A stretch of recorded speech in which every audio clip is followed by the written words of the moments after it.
செலுத்துகிறேன். விசேஷமாக இந்த 20ஆம் நாள் உபவாச கூடுகையில் கர்த்தர் நம்மை நடத்தி வந்த கிருபைகளுக்காக, இரக்கங்களுக்காக நான் நன்றி செலுத்துகிறேன். கடந்த நாட்களிலும் அநேக வார்த்தைகள், வசனங்கள் மூலமாக கர்த்தர் நம்மை நடத்தி வந்து கொண்டிருக்கிற கிருபைகளுக்காக நமக்கு நன்றி செலுத்துகிறேன். இந்த நாளிலும் கர்த்தர் ஒரு சில வார்த்தைகள் மூலமாக நம்மோடு பேசுவார்.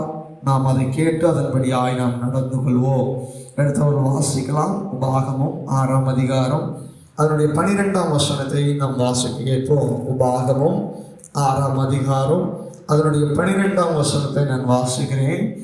நீ அமைக்கப்பட்டிருக்கின்ற வீடாகிய எகிப்து தேசத்திலிருந்து உன்னை புறப்பட பண்ணின கர்த்தரை மறவாதபடிக்கு எச்சரிக்கையாக இருங்கள். ஹல்லேலூயா, ஹல்லேலூயா, ஹல்லேலூயா. இன்றைக்கும் ஆண்டவர் நம்மோடு பேச போகிற வார்த்தையின் ஆரம்ப காலத்தின் காரியத்தில் நம்ம பார்க்க முடிகிறது. இந்த காரியங்கள் என்ன, ஆண்டவர் நம்மளோடு இந்த கடைசி நாட்களில், இந்த வருஷத்தின் கடைசியில் என்ன வார்த்தைகளை ஆண்டவர் பேச போகிறார் என்று சொன்னால், மறிக்கிற வரைக்கும் நம்ம ஒரு சில காரியங்களை நம்ம மறக்கவே கூடாது. எப்படி? கிறிஸ்துவில் ஆகியிருக்கிற, தேவனை நம்பியிருக்கிற, தேவனை விசுவாசித்திருக்கிற பிள்ளைகள் நம் மரண பரியந்தமும் ஒரு சில விஷயங்களை மறக்கக்கூடாது. அதை குறித்து தான் இந்த காலத்தில் ஆண்டவர் விசேஷமாக இந்த நாளில் ஆண்டவர் நம்மோடு பேச போகிறார். அதில் முதலாவது காரியம், இந்த உபாகமம் 6ஆம் அதிகாரம் 12ஆம் வசனத்தில் நாம் வாசிக்கும் பொழுது இந்த வசனம் என்னவா சொல்லுகிறது? நீங்கள் அடிமைப்பட்டிருந்த வீடாகிய எகிப்து தேசத்திலிருந்து உன்னை புறப்பட பண்ணின கர்த்தரை என்ன பண்ணக்கூடாதான்? மறவாதிருங்க. முதலாவது, உங்கள் வாழ்க்கையில் ஒரு விஷயத்தை மறக்கவே கூடாது. எந்த காரியத்தை நீங்கள் மறந்தாலும், ஒரே ஒரு விஷயத்தை ஆண்டவர் உங்களை மறக்கவே கூடாது நீங்கள் நினைக்கிறீங்கன்னா, அது என் தேவன் ஆகிய கர்த்தரை மாத்திரமே. ஹல்லேலூயா, ஹல்லேலூயா. நம்ம வாழ்க்கையில் அநேக காரியங்களை மறக்கக்கூடாதுன்னு சொல்லி ஆண்டவர் சொல்ல போகிறார். அதில் முதலாவது பிரதானமான காரியம் என்னவென்றால், முதலாவது உங்களையும் என்னையும் அடிமைத்தனத்திலிருந்து மீட்ட நம் கர்த்தரை நாம் என்ன பண்ணக்கூடாதான்? மறக்கவே கூடாது. ஹல்லேலூயா. இன்னைக்கு மனுஷனுக்கு மறதி என்பது என்ன ஆயிடுச்சு? ஈஸியாகிடுச்சு. எதை காட்டாலும் மறந்துட்டேன். காலையில் சாப்பிட்டீங்கன்னாலும் மறந்துட்டோம். என்னது? ஒரு விஷயங்களை, ஏதாவது முக்கியமான விஷயங்களை சொன்னாலும் அந்த விஷயங்களை என்ன பண்ணிட்டோம்? மறந்துட்டோம். வேலை ஸ்தலத்தில் ஏதாவது காரியங்களை செஞ்சீங்களா, கொடுத்த விஷயங்களை நீங்கள் செஞ்சீங்களா அப்படின்னு கேட்டாலும் இல்லை மறந்துட்டோம் அப்படின்னு சொல்லி அசால்ட்டாக சொல்லுகிறோம் இல்லையா? ஒரு சில வேலைகளை வீட்டில் இருக்கிற பிள்ளைகள்கிட்ட சொன்னாலும் பிள்ளைகள் என்ன பண்ணாங்க? மறந்துட்டப்பா அப்படின்னு சொல்லுவாங்க. அப்படியாக மறதி இந்த நாட்களில் என்ன ஆயிடுச்சு? எல்லாருக்கும் சகஜமான ஒரு காரியம் ஆயிடுச்சு. நீங்கள் உங்கள் வாழ்க்கையில் ஒன்று நல்லா புரிஞ்சுக்கணும். உங்களுக்கும் எனக்கும் வாழ்வை கொடுத்த நம் கர்த்தரை மறக்கவே கூடாது. ஹல்லேலூயா. இந்த வருஷத்தின் கடைசியில் ஆண்டவர் நம்மகிட்ட திட்டமும் தெளிவுமாக பேசப்படுகிற வார்த்தைகள் என்னவென்றால், உங்களை அடிமைத்தனத்திலிருந்து விடுவித்திருக்கிற என்னை நீங்கள் என்ன பண்ணக்கூடாது? ஒரு பொழுதும் மறக்கவே கூடாது. ஆண்டவரை நீங்கள் மறந்து போனீங்கன்னா அவர் என்ன பண்ணுவார்? உங்களை மறந்து போடுவார் என்று சொல்லி நம்முடைய வார்த்தை வசனங்கள் நமக்கு தெளிவாய் சொல்லப்படுகிறது. அதனால் இந்த கடைசி நாட்களில் ஆண்டவர், நன்மை செய்த ஆண்டவரை மறக்காதபடிக்கு உங்களை என்ன பண்ணிக்கொள்ளுங்க? பாதுகாத்து கொள்ளுங்க. அதான் சொல்றார், என்னை மறக்காதபடிக்கு நீங்கள் எப்படி இருங்க? எச்சரிக்கையாக இருங்கன்னு சொல்றார். ஆண்டவர் ஒரு வார்னிங் கொடுக்குறார். ஆண்டவர் அநேக விஷயங்களுக்கு வார்னிங் கொடுக்க மாட்டார். நீங்கள் ரோட்டில் கூட போய் பாருங்கள், அநேக இடங்களில் என்ன பண்ண மாட்டாங்க? வார்னிங் இருக்காது. ஆனால் ஒரு சில இடங்களில் வார்னிங் கண்டிப்பாக இதை ஃபாலோ பண்ணி தான் ஆகணும் அப்படின்னு சொல்லி போட்டிருப்பாங்க. இந்த ஸ்கூல் பக்கத்தில் இந்த டிராஃபிக் சிம்பிள்லாம் பார்த்தீங்கன்னா ஒரு சில காரியங்கள் அது செய்யக்கூடாது அப்படின்னு சொல்லி போட்டிருப்பாங்க. ஸ்கூல் பக்கத்தில் இவ்வளோ வேகத்தை தாண்டி போகக்கூடாது, இந்த வேகத்தில் தான் போகணும், நிறுத்தி நிதானமாக போகணும் அப்படின்னு சொல்லிலாம் போட்டிருப்பாங்க. ஏன்னா அது ஒரு ஆபத்துக்குரிய காரியம். அதில் நீங்கள் என்ன பண்ணக்கூடாது? ஒரு பிள்ளை திடீர்னு ஸ்கூல் விட்டு வெளியே வந்துட்டா அது என்ன ஆயிரும்? ஆக்சிடென்ட்னா முடிஞ்சிடும். ஒருவேளை அந்த பிள்ளை கூட மறிச்சு கூட போயிடலாம் அப்படின்னு சொல்லுகிற காரியத்திற்கு என்ன பண்ணுவாங்க? அது எச்சரிக்கை, டேஞ்சர். அதே போல தான் ஆண்டவர், நீங்கள் என்னை மறவாதபடிக்கு என்ன பண்ணணுமா? எச்சரிக்கையா இருக்கணும். அந்த விஷயங்கள்ல நீங்களும் நானும் எப்படி இருக்கணும்? ஜாக்கிரதை உள்ளவர்களாய், ஆண்டவரை தேடுகிறதுல உறுதி உள்ளவர்களாய், தேவனை மறவாதபடிக்கு, தேவன் சொல்லுகிற காரியங்களுக்கு, தேவனுடைய காரியங்களுக்கு, தேவனை மறவாததற்கு, நம் தேவனை மறக்காதபடிக்கு எச்சரிக்கையாக இருக்க வேண்டும் என்று சொல்லி இந்த நாளில் ஆண்டவர் பேசுகிறார். அதே உபாகமும் 8ஆம் அதிகாரம் அதனுடைய 11ஆம் வசனத்தை வாசிக்கிறேன்.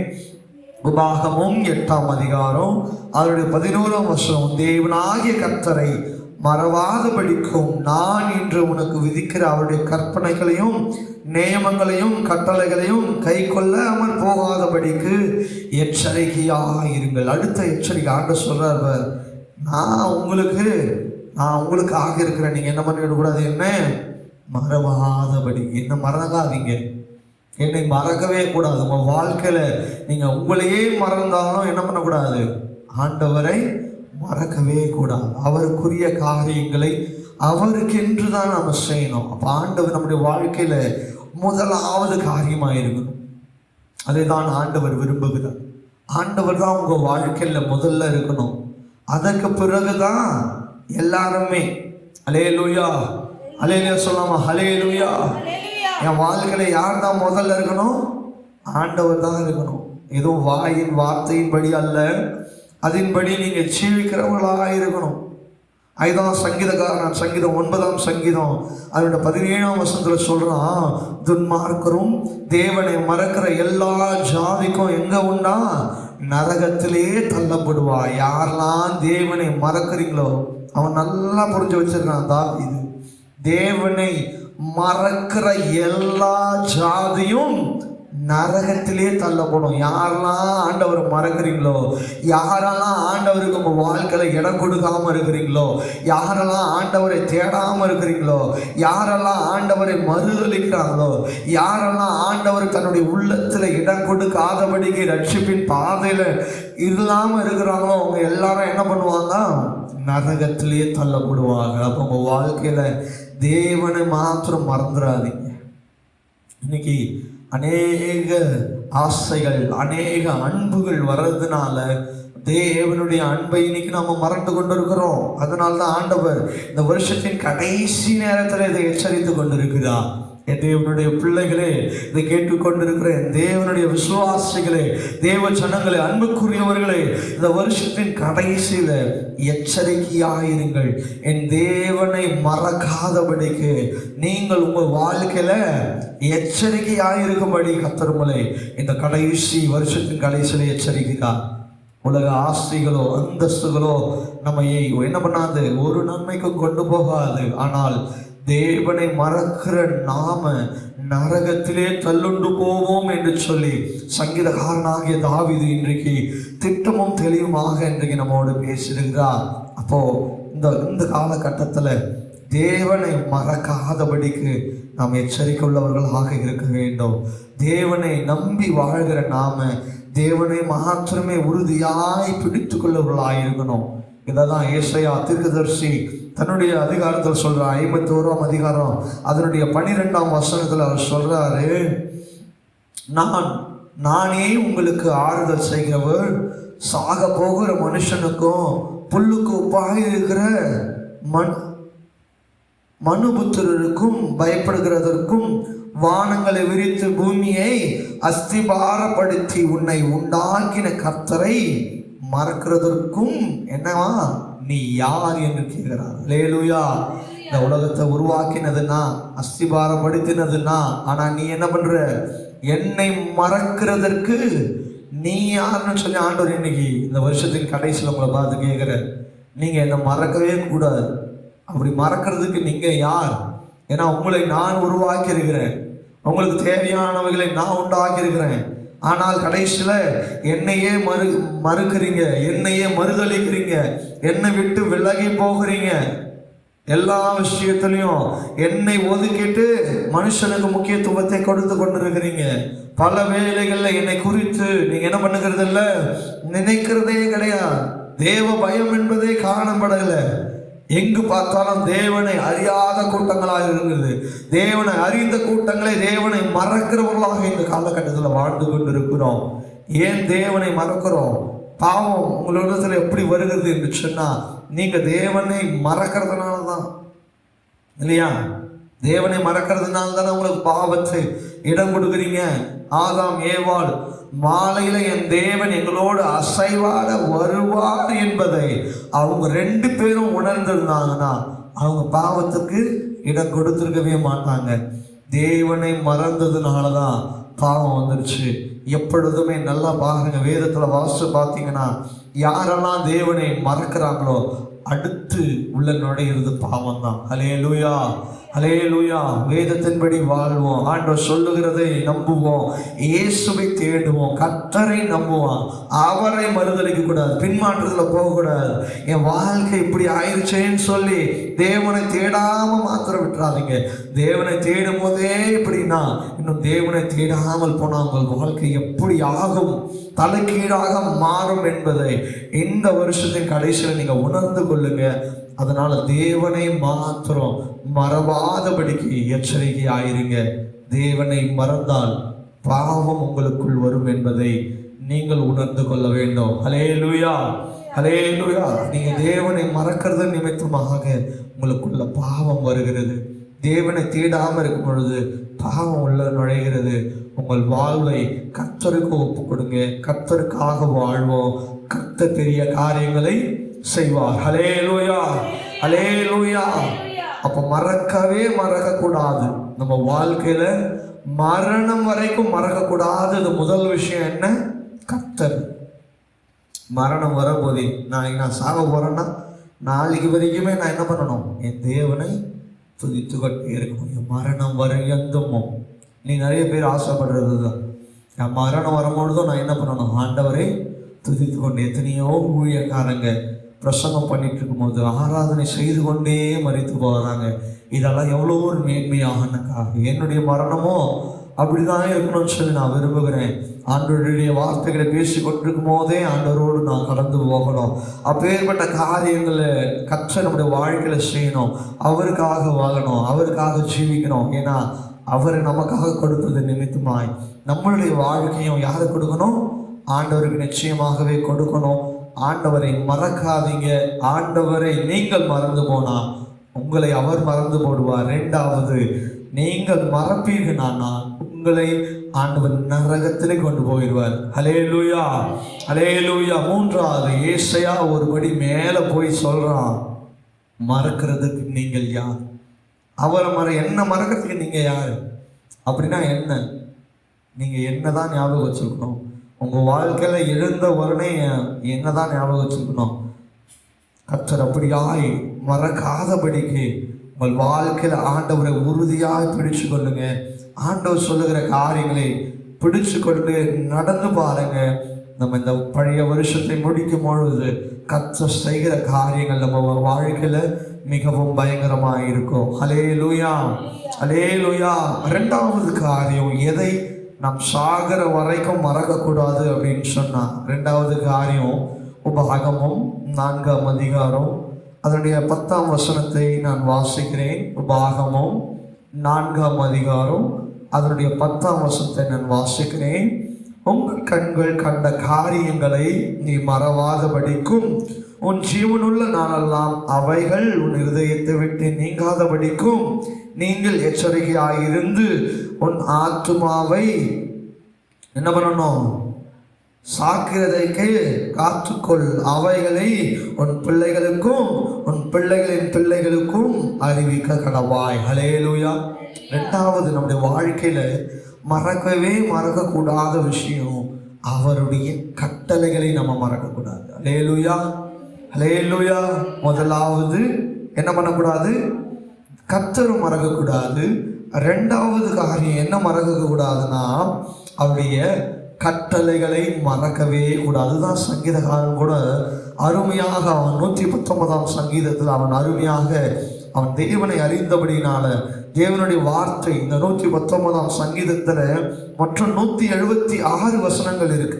அந்த 176 வசனங்கள்ல 174 வசனங்கள் ஆண்டுடைய வார்த்தையை பற்றி தான் கொடுத்துருக்கோம். 2 வார்த்தை மாத்திரம், 2 வசனம், லாஸ்ட் 2 வசனம் மாத்திரம்தான் தேவனுடைய வசனத்தை குறித்து பேசியிருக்கார். அப்போ சங்கீதக்காரன் பாருங்க எவ்வளவு அழகாக அந்த வார்த்தைக்கு, தேவனுடைய வார்த்தைக்கு அவன் முக்கியத்துவம் கொடுத்துக்கிறான் பாருங்க.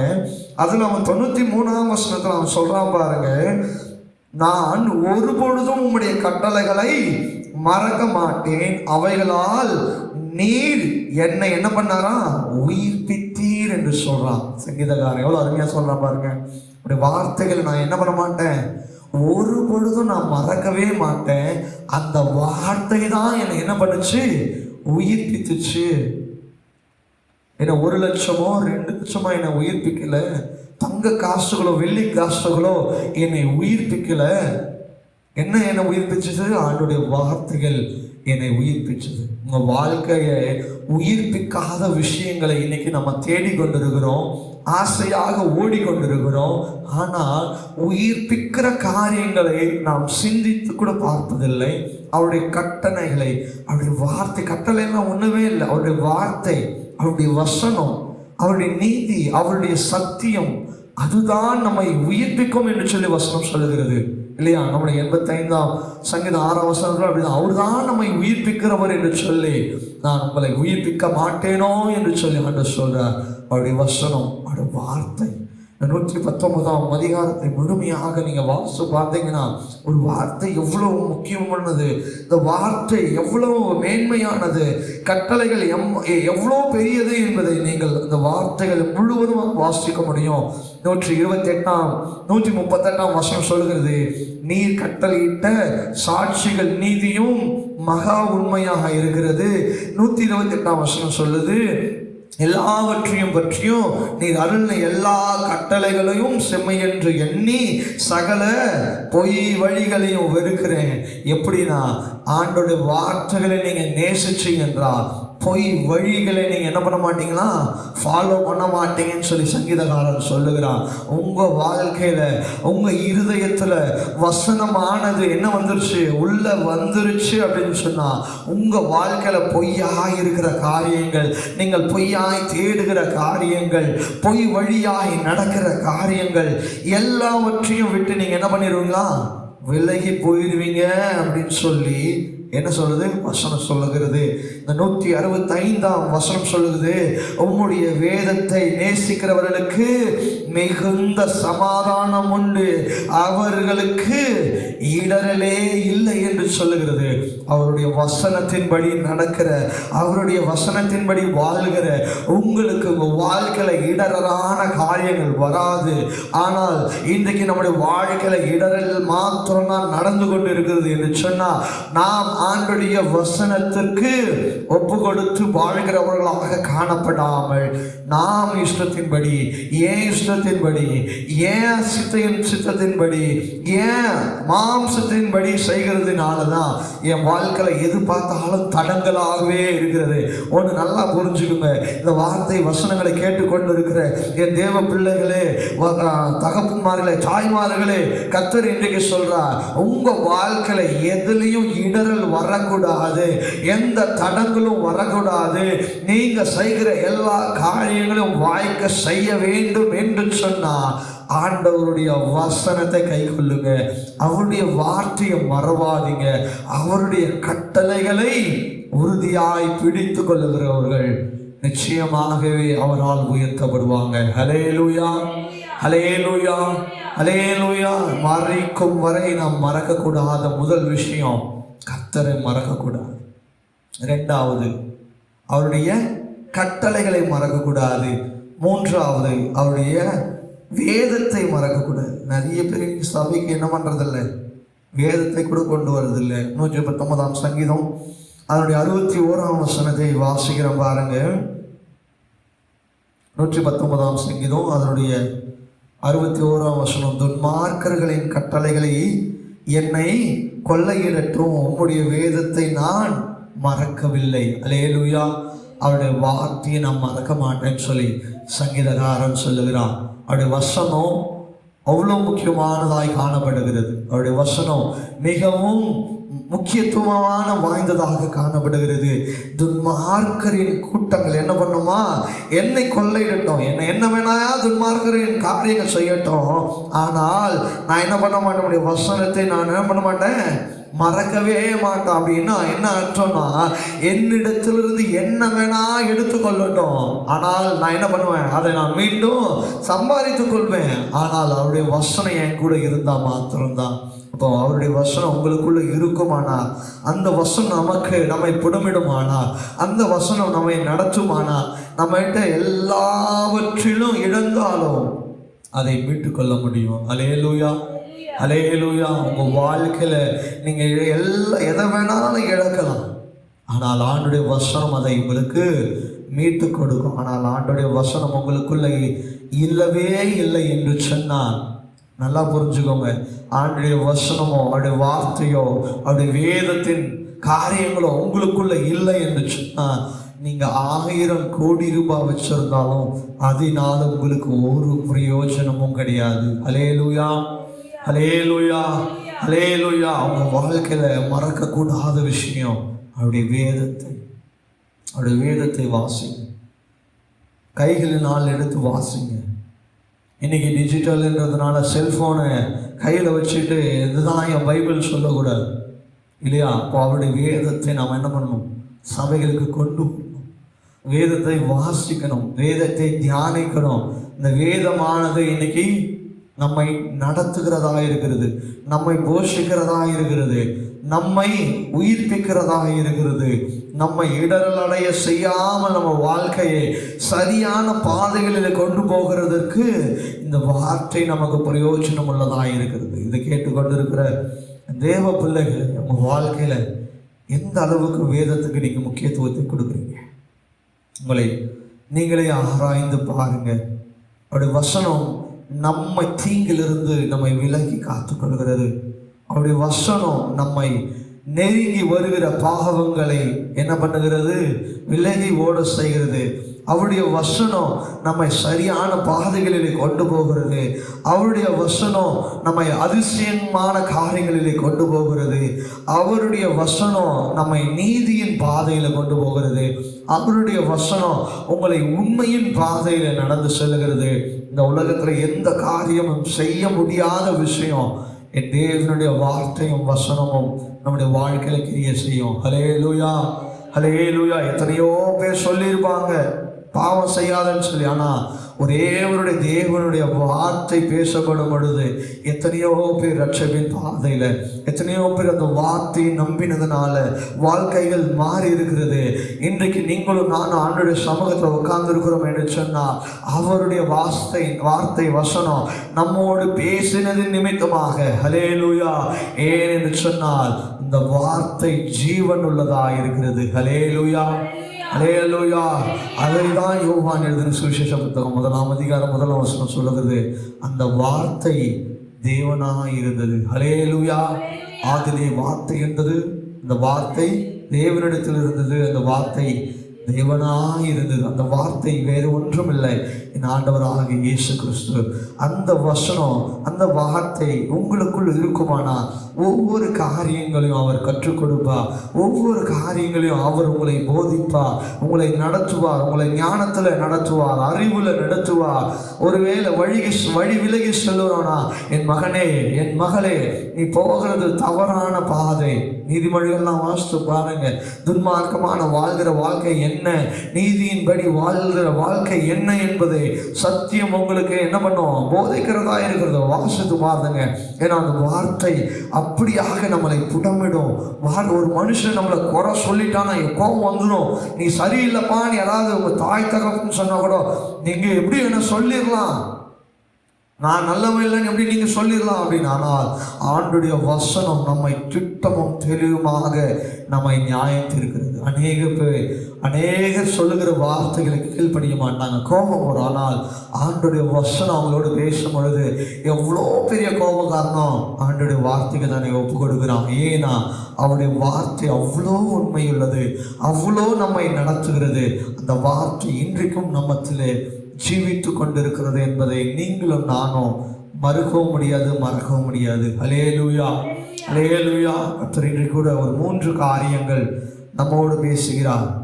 இந்த வருஷத்தின் கடைசியில் உங்கள் வாழ்க்கையில் மரணம் வந்தாலும் மறக்கக்கூடாத 3 விஷயம். முதலாவது, கர்த்தரை மறவாமல் இருங்க. 2வது, அவருடைய கட்டளைகளை மறவாதிருங்க. 3வது, அவருடைய வேதத்தை மறவாதிருங்க. இன்னும் 4 காரியங்கள் இருக்கு. இதை நாளை காலை ஆராதனையில் நம்ம பார்ப்போம். நம்முடைய வாழ்க்கையில் மறக்கக்கூடாத இந்த 3 விஷயங்களை தியானிங்க, அதை வாசித்து பாருங்க. நிச்சயமாகவே கர்த்தர் உங்களோடு பேசுவார். கர்த்தருடைய வசனம் உங்களை நியாயம் தீர்க்கும். அதனால் அந்த வார்த்தை வசனங்களை விடாதபடிக்கு இந்த வருஷத்தின் கடைசியில் ஆண்டவரை மாத்திரம் நோக்கி பாருங்க. கர்த்தர் பெரிய காரியங்கள் செய்வார். இந்த தேவன் தாமே இந்த வார்த்தைகளை ஆசீர்வதிப்பாராக.